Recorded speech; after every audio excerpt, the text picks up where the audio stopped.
आणि माझ्या विद्यार्थी मित्रांनो, आज 15 ऑगस्ट म्हणजे भारताचा 80वा स्वातंत्र्य दिन. सर्वांना स्वातंत्र्य दिनाच्या हार्दिक शुभेच्छा.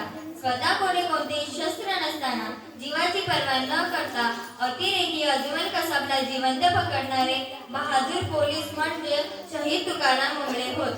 तुकाराम मुंबळे हे भारतीय सेनेतील निवृत्त सैनिक होते. निवृत्तीनंतर ते मुंबई पोलीस खात्यात इन्स्पेक्टर म्हणून रुजू झाले होते. दिवस होता 26 नोव्हेंबर 2008 सालचा. मुंबईवर अतिरेक्यांनी हल्ला केला. त्या दिवशी तुकाराम मुंबळे रात्रीच्या पहाऱ्यावर होते. हल्ल्याची खबर मिळताच ते गिरगार चौपाटीकडे निघाले. चौपाटी रोडवर नाकाबंदी करत होते. तेवढ्यात तिथे एक स्कोडा गाडी आली. पोलिसांनी ती अडवली.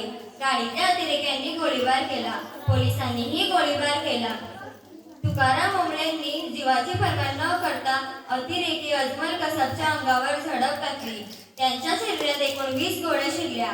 तरीही त्यांनी कसाबची पकड सोडली नाही आणि त्यामुळे बाकीच्या पोलिसांनी कसाबला जागेवरच पकडले. तुकाराम मुंबळेंच्या शौर्यामुळे अतिरेकी अजमल कसाब पकडला गेला. त्यामुळे त्यांना मरणोत्तर अशोक चक्र हा शौर्य पुरस्कार प्रदान करण्यात आला.